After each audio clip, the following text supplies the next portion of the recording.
Welcome to Humanity's Honor है. Now the learning will be of the next level. Don't forget to share, like and subscribe. So here we start with a chapter. इस episode में हम discuss करने वाले हैं different layers of atmosphere के बारे में. लेकिन उससे पहले तुम मुझे एक चीज़ बताओ, ये जो तुम मीटियोर्स के बारे में सुनते हो कि ये मीटियोर आके अर्थ से टकराने वाला है, तो एग्जैक्टली वो मीटियोर अर्थ के पास आता क्यों है? ये सब कमाल है उसकी ग्रेविटेशनल फोर्स का. इन शॉर्ट, जो हमारी अर्थ है वो एक चुंबक की तरह काम करती है. हमारी अर्थ के अराउंड जिस भी चीज़ के पास मास होगा, हमारी अर्थ उस पर ग्रेविटेशनल फोर्स लगाएगी और उसे अपने पास खींच लेगी. अब तुम अपना एग्जाम्पल ले लो. तुम्हारे अंदर वेट है ना, वैसे वेट फोर्स होता है, तुम्हारे अंदर मास है ना, तो इसीलिए जो हमारी अर्थ है वो हमें ज़मीन से टिका के रखती है. इसी तरह से हमारे एटमॉस्फेयर में ये जितने भी dust particle, water vapour, gases हैं, इनके अंदर भी तो कुछ मास होता है. तो इसीलिए अर्थ इन पर भी अपना ग्रेविटेशनल फोर्स का जादू लगाती है और इसे अपनी लिथोस्फेयर के पास खींच लेती है. अब ये सारे पार्टिकल्स अर्थ क्रस्ट के पास आ चुके हैं और तुम्हें एक चीज़ पता है कि अर्थ क्रस्ट के सबसे पास कौन सी लेयर ऑफ एटमॉस्फेयर है? ट्रोपोस्फेयर. तो इसीलिए हम ये कह सकते हैं कि troposphere is the densest layer. 1 marker के लिए बहुत इंपॉर्टेंट है, याद कर लेना. अब तुम्हें जहां पर भी ये डेंसिटी शब्द दिख जाए तो तुम एक बात समझ लेना कि एग्जामिनर तुमसे पूछना चाहता है या वो किताब तुमसे कहना चाहती है कि एक रूम में इतनी भीड़ है. अब यहां पर ट्रोपोस्फेयर को तुम एक रूम मान लो और ये जितने भी हाइड्रोजन, वाटर, ऑक्सीजन, इन सब के पार्टिकल्स हैं, इन्हें तुम भीड़ मान लो. तो ट्रोपोस्फेयर के अंदर इन पार्टिकल्स की भीड़ बहुत ज़्यादा है because of the gravitational force.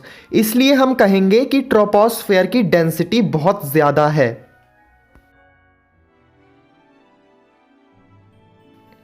चलो, अब क्या तुम में से कोई मुझे बता सकता है कि हमारे एटमॉस्फेयर में कौन कौन सी लेयर्स हैं?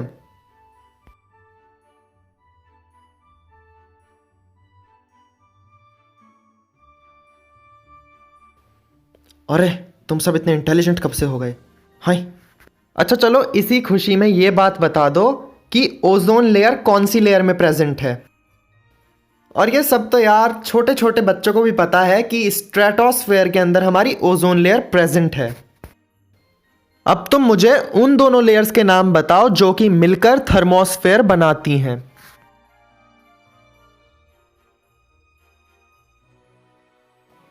और अगर तुम में से कोई आयोनोस्फेयर में जाएगा तो वो नोटिस करेगा कि वहां पर हमें बहुत सारे चार्ज्ड पार्टिकल्स मिलते हैं. एग्जोस्फेयर लास्ट लेयर होती है. हम जोग्राफर्स को इस लेयर के बारे में इतना कुछ नहीं पता है. एग्जोस्फेयर पार करने के बाद हमारा आउटर स्पेस आ जाता है. तो अगर तुम में से कोई एग्जोस्फेयर पार करता है ना, तो समझ लेना तुम एलियन से मिलने वाले हो, क्योंकि तुम चले जाओगे अंतरिक्ष में. और फिर और एलियंस का तो मेरी तरफ से नमस्ते बोलना. राम राम एलियन भाई. तो हम पहली लेयर को डिस्कस कर लेते हैं जो है ट्रोपोस्फेयर. अब ये जो अपनी अर्थ के पास ट्रोपोस्फेयर है, ये पोल्स पर 8 किलोमीटर है और इक्वेटर पर 18 किलोमीटर. लेकिन तुम सोच रहे होगे कि ये 8 किलोमीटर होना चाहिए था, डायग्राम कुछ इस तरीके का होना चाहिए था, लेकिन ये डायग्राम ऐसा ना हो करके ऐसा है. इक्वेटर पे ये ट्रोपोस्फेयर 18 किलोमीटर्स तक है. तो चलो हम इसके पीछे का रीजन जानते हैं. ये जो हमारा सन होता है, इसकी डायरेक्ट सनरेज हमारे इक्वेटर पे पड़ती हैं और बहुत ही कम सनरेज हमारी पोलर रीजन पे पड़ती है. तो इससे होता क्या है, जो हमारे इक्वेटर के ऊपर एयर है वो गर्म हो जाती है और ये हम जानते हैं कि हॉट एयर राइजेस. तो इसीलिए जो ट्रोपोस्फेयर है उसकी हाइट पोल पर कुछ और होती है और इक्वेटर पर कुछ और. जो हमारी ट्रोपोस्फेयर है वो सबसे ज़्यादा डेंसेस्ट लेयर है बिकॉज ऑफ द ग्रेविटी. जितने भी क्लाइमेट एंड वेदर चेंजेस हैं वो इसी लेयर में होते हैं, मतलब बर्फ़ गिरना, बारिश होना. इसी लेयर में सारी की सारी बायोलॉजिकल एक्टिविटीज़ होती हैं क्योंकि ट्रोपोस्फेयर में ही लाइफ एग्जिस्ट करती है. तुम्हें कोई भी इंसान स्ट्रेटोस्फेयर या एग्जॉस्फेयर में नहीं मिलेगा, वहां तो तुम्हें एलियंस ही मिलेंगे। इस लेयर में जैसे ही तुम 165 मीटर ऊपर जाओगे तो 1 डिग्री सेल्सियस का यहां पर टेम्परेचर डिफरेंस होगा। ट्रोपोस्फेयर ही है जहां पर तुम पतंग उड़ाते हो और जहां पर तुम्हें चिड़ियाएं उड़ती हुई दिख जाती हैं। चलो तो फिर इसी खुशी में अब हम इस वैल्यू के ऊपर एक न्यूमेरिकल करते हैं। तो क्वेश्चन में लिखा है कि टॉम हाइकिंग पे गया था। जिस हाइट से टॉम ने चढ़ाई करनी चालू करी वहां पर जो टेम्परेचर था वो था 20 डिग्री सेल्सियस, और जब वो चढ़कर माउंटेन पर पहुंच गया तो वहां माउंटेन के ऊपर का टेम्परेचर था 5 डिग्री सेल्सियस। हमें स्टार्टिंग और फाइनल पॉइंट के बीच का डिस्टेंस निकालना है।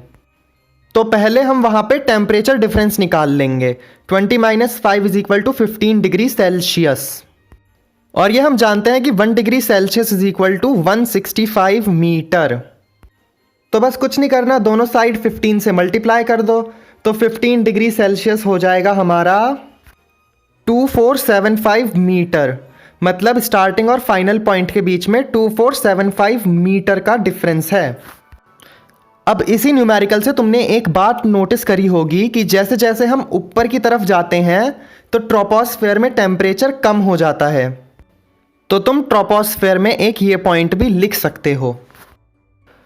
अब हम स्ट्रेटोस्फेयर को भी डिस्कस कर लेते हैं। अब स्ट्रेटोस्फेयर में जैसे जैसे तुम ऊपर की तरफ जाओगे वैसे वैसे टेम्परेचर भी बढ़ता है, और ये सब कमाल होता है ओजोन लेयर की वजह से। अब जो यूवी रेस सन की तरफ से आती हैं वो ओजोन से टकराकर या तो ओजोन में एब्जॉर्ब हो जाती हैं या रिफ्लेक्ट बैक हो जाती हैं, और इन्हीं दो वजह से हमारे स्ट्रेटोस्फेयर का जो टेम्परेचर है वो इंक्रीज करता है। और हमारे स्ट्रेटोस्फेयर में यहाँ पर कोई भी क्लाइमेटिक और वेदर चेंजेस नहीं होते हैं, क्योंकि यहाँ पर क्लाउड्स होते ही नहीं है, तो यहाँ पर लाइटनिंग भी नहीं होती, और इसीलिए इस लेयर में जो एरोप्लेन्स होते हैं वो ट्रैवल करते हैं। अब हम बात करते हैं मेसोस्फेयर की। तो मेसोस्फेयर 50 किलोमीटर से लेकर 80 किलोमीटर तक की हाइट पर होता है। मेसोस्फेयर में जैसे जैसे तुम ऊपर जाओगे वैसे वैसे टेम्परेचर कम होता जाएगा। जब मीटियोर्स स्पेस से टूटकर अर्थ क्रस्ट की तरफ आते हैं तो जैसे ही वो मीटियोर्स मेसोस्फेयर में एंटर करते हैं तो वो बर्न आउट हो जाते हैं, और तभी तुम कहते हो कि देखो टूटता हुआ तारा, और तुम विश मांगते हो। अब हम बात करते हैं थर्मोस्फेयर की। थर्मोस्फेयर की 2 लेयर्स होती हैं, एक आयोनोस्फेयर और दूसरी एग्जोस्फेयर। तो ये जो आयोनोस्फेयर होती है ये हमें मेसोपोज और एग्जोस्फेयर के बीच में मिलती है। इस लेयर में तुम्हें काफ़ी सारे आयन्स मिलेंगे। आयोनोस्फेयर में तुम्हें काफ़ी सारे पॉजिटिवली और नेगेटिवली चार्ज्ड आयन्स मिलेंगे। अब तुमने ये 9th क्लास में कभी पढ़ा होगा law of conservation of energy. ये लॉ हमें बताता है कि ना ही हम एनर्जी को बना सकते हैं ना ही डिस्ट्रॉय कर सकते हैं, हम एनर्जी को एक फॉर्म से दूसरी फॉर्म में कन्वर्ट कर सकते हैं। अब ये जो आयन्स होते हैं इनके पास काइनेटिक एनर्जी होती है। काइनेटिक एनर्जी मतलब ये जितने भी आयन्स होते हैं ये कॉन्स्टेंटली मोशन में होते हैं, और जब ये एक दूसरे से टकराते हैं तो जो इनकी काइनेटिक एनर्जी होती है वो हीट एनर्जी में कन्वर्ट हो जाती है। इसलिए आयोनोस्फेयर में जैसे जैसे हम ऊपर की तरफ चलते हैं वैसे वैसे टेम्परेचर भी इंक्रीज करता है, और इसी लेयर में हमारा जो रेडियो वेव ट्रांसमिशन है वो हो पाता है, और इसी की वजह से तुम्हारे टेलीविजन में टीवी शोज आ पाते हैं और तुम्हारे रेडियो में वो सड़ी सी आवाज आ पाती है, ही। और अब हम डिस्कस कर लेते हैं एग्जॉस्फेयर को। तो it is the highest layer, मतलब एग्जॉस्फेयर के बाद तुम्हें कोई भी लेयर नहीं मिलेगी। एग्जॉस्फेयर के बाद डायरेक्ट तुम्हें आउटर स्पेस ही मिलता है। इस लेयर में तुम्हें जितनी भी गैसेस मिलेंगी वो लाइट वेट होंगी, जैसे हीलियम, हाइड्रोजन। और एग्जॉस्फेयर को पार करने के बाद तुम जाकर एलियंस के साथ हैंडशेक कर सकते हो। अरे वैसे तुम चंद्रयान को भी देख सकते हो, और अपने चंदा मामा और सूरज चाचू को हम कैसे भूल सकते हैं। अब हम उन एलिमेंट्स की बात करते हैं जिनकी वजह से वेदर और क्लाइमेट चेंज होता है। तो ये सब है तुम्हारे temperature, humidity, wind, pressure, clouds, precipitation और भी बहुत कुछ। अब इन सब के बारे में हम अपने आने वाले चैप्टर्स में डिस्कस करेंगे। अब हम लेंगे तुम्हारा टेस्ट, क्योंकि अब हम जाने वाले हैं लेजेंडरी एमसीक्यू क्विज की तरफ। इसे तुम अपने एग्जाम की तरह ही लेना, ये कोई मजाक नहीं चल रहा। तो तुम सब सीरियस हो जाओ और ये क्वेश्चंस पढ़ के इनके जवाब देने की कोशिश करो।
चलो तो वेरी गुड, मुझे पूरी उम्मीद है कि तुम्हें 5 में से 5 तो मिल ही गए होंगे।